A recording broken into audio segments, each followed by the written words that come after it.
आशा है आप प्रसन्न होंगे और स्वस्थ होंगे। आज मैं आपको बालक ध्रुव की कहानी सुनाऊंगी। प्राचीन काल में उत्तानपाद नामक बहुत बड़े राजा थे। उनकी 2 रानियां थी। बड़ी का नाम सुनीति और छोटी का नाम सुरुचि था। छोटी रानी सुरुचि राजा को बहुत प्रिय थी। सुरुचि अधीर प्रकृति की थी तथा छोटी छोटी बातों पर कुपित हो जाती थी। सुनीति स्वभाव से धीर और गंभीर थी, किंतु सुरुचि के उद्धत व्यवहार के सामने वह अपने आप को असमर्थ पाती थी। सुरुचि छोटी होने पर भी पटरानी बनी हुई थी। राजा के सभी कार्यों की बागडोर उसके हाथ में थी। दोनों रानियों को एक एक पुत्र था। सुनीति बड़ी रानी के पुत्र का नाम था ध्रुव तथा छोटी रानी सुरुचि के पुत्र का नाम था उत्तम। राजा सुनीति का तिरस्कार करते थे और पुत्र ध्रुव से भी प्यार नहीं करते थे। सुरुचि चाहती थी कि उसका पुत्र उत्तम राज्य का उत्तराधिकारी बने, इसलिए वह ध्रुव और सुनीति को महल में रहने नहीं देती थी। उसे इस बात का डर था कि यदि वे महल में रहेंगे तो राज्य की प्रजा यह कभी नहीं भूल पाएगी कि सुनीति बड़ी रानी होने के कारण उसका पुत्र सच्चा उत्तराधिकारी है। परिणाम स्वरूप बड़ी रानी होते हुए भी सुनीति को शहर के बाहर रहकर साधारण लोगों की तरह जीवन व्यतीत करना पड़ रहा था। राजा कभी उसके घर नहीं जाते थे। एक दिन महाराज अपने राजभवन में बैठे हुए थे और अपनी छोटी रानी से बात कर रहे थे। उसका पुत्र उत्तम उसकी गोद में बैठा था। इतने में बड़ी रानी का पुत्र ध्रुव घूमते घूमते वहां जा पहुंचा और अपने भाई को पिता की गोद में बैठा देखकर स्वयं उनकी गोद में बैठने की इच्छा करने लगा। उठने में इसके पास जाकर कहा, पिताजी मैं भी आपकी गोद में बैठना चाहता हूँ, मुझे भी गोद में ले लीजिए। उस समय ध्रुव 5 साल का था। ध्रुव के इस आग्रह पर सुरुचि ईर्ष्या और क्रोध में आकर बोली, हे ध्रुव, यह क्या करता है? मेरी सौत सुनीति का बेटा होकर मेरे भाग्यशाली पुत्र से समानता करता है। यदि तुम्हें पिता की गोद में बैठना है तो ईश्वर से वर मांगो। अगले जन्म में तुम मेरी कोख से पैदा होगे, तब इस गोद में बैठने की हिम्मत करना।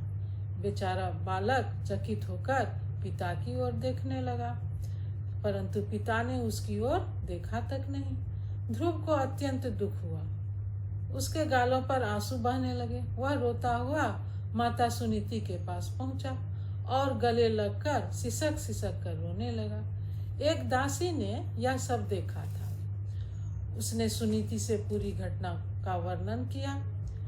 इस घटना को सुनकर सुनीति के भी आंखों में आंसू आ गए, लेकिन उसने अपने आंसू पीकर पुत्र को शांत करते हुए कहा कि बेटा, तुम्हारी माता सुरुचि ने जो कहा वह ठीक है। तुम मुझे अभागिन की कोख से पैदा हुए हो। केवल भगवान की कृपा ही हमारी हालत सुधार सकती है। हमें केवल उनकी ही शरण में जाकर अपनी कठिनाइयों को दूर करने की प्रार्थना करनी चाहिए। बालक के ध्रुव के चित्त पर माता के वचनों का बड़ा प्रभाव पड़ा। उसने परमपिता परमात्मा की शरण में जाने का निश्चय कर लिया। उसी दिन उस वीर बालक ने घर बार छोड़कर वन का रास्ता लिया। मार्ग में उसे नारद मुनि मिले। उसे देखकर सब कुछ जानकर वह सोचने लगा, कहाँ यह 5 वर्ष का सुकुमार बालक और कहाँ तपस्या का दृढ़ संकल्प। उन्होंने कहा, प्यारे बच्चों, तुम्हारे माता पिता वास्तव में बड़े भाग्यवान हैं। तुम धन्य हो जो ईश्वर का दर्शन करने की इच्छा रखते हो, पर ईश्वर को देखना सरल नहीं है।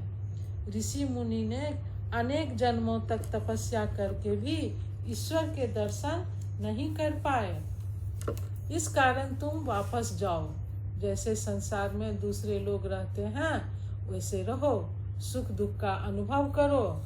जब वृद्ध हो जाओगे तब वन जाकर तपस्या करना। उस समय ही तुम ईश्वर के दर्शन पा सकोगे। ध्रुव ने कहा, मैं क्षत्रिय वंश का हूँ। आपकी सलाह मेरे निर्णय को नहीं बदल सकती। आप मेरा मार्गदर्शन करके मुझे आशीर्वाद दीजिए। ध्रुव का निश्चय अटल जानकर नारद मुनि ने मार्गदर्शन किया और उसे आशीर्वाद भी दिया। मुनि का आशीर्वाद पाकर ध्रुव का हृदय आनंद से भर गया। वह अपनी थकान भूल गया। ईश्वर के दर्शन को तीव्र लालसा से ध्यान लगाने के लिए मधुवन की ओर चला गया। वहां जाकर ध्रुव ने घोर तपस्या की। अपने हृदय में योगियों की तरह परम पिता परमात्मा का दिव्य दर्शन किया और इस प्रकार अपनी प्रतिज्ञा पूरी की। उधर ध्रुव के घर छोड़ने पर महाराज उत्तानपाद की आंखें खुली। वे अपने किए पर पछताने लगे। उन्होंने ध्रुव की बहुत खोज की पर उसका कुछ पता नहीं चला। इसी बीच वहां नारद मुनि पहुंचे और उन्होंने राजा को सांत्वना दिया कि राजन, आपने गलती तो की है पर इसका परिणाम अच्छा ही होगा। प्रभु की कृपा से तुम्हारा पुत्र देवताओं में वंदनीय स्थान प्राप्त करेगा। अब तुम अपनी पत्नी सुनीति को महल में लाकर आदरपूर्ण व्यवहार करो। राजा ने वैसा ही किया। जब ध्रुव प्रतिज्ञा पूर्ण कर लौटा तो राजा ने अपने मंत्रियों को साथ लेकर बाजे गाजे के साथ ध्रुव की अगवानी की। ध्रुव को गले से लगा लिया। ध्रुव ने आदर पूर्वक अपनी सौतेली माँ सुरुचि का चरण स्पर्श किया। माँ ने ध्रुव को गोद में उठा लिया। ध्रुव की माँ सुनीति के आनंद की सीमा नहीं थी। फिर राजा ने ध्रुव को राजसी हाथी पर बिठाकर शोभा यात्रा निकाली। प्रजा ने पुष्पों की वर्षा की। इस प्रकार सम्मान और आशीर्वाद पाकर ध्रुव ने नगर में प्रवेश किया। महाराजा ने उसे अपना उत्तराधिकारी बनाकर स्वयं तपस्या करने जंगल चले गए। राजा ध्रुव बहुत समय तक न्याय पूर्वक राज्य किया और वृद्ध होने पर अपने पुत्र को राज्य सौंपकर बद्रिकाश्रम में तपस्या करने चले गए।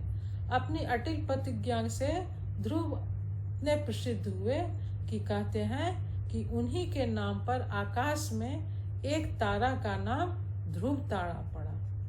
जय हिंद बच्चों, जय भारत। फिर मिलेंगे नई कहानी के साथ।